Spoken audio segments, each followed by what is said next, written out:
रसपर्व संग्रहातली गोदोपेनकर सरांची ती कविता आहे. अतिशय गोड कविता आहे. त्या आईची या आईमुळे आठवण झाली अशी कविता. आई घड्याळ माझे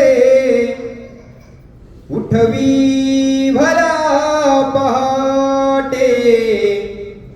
आई घड्याळ माझे उठवी भला पहाटे.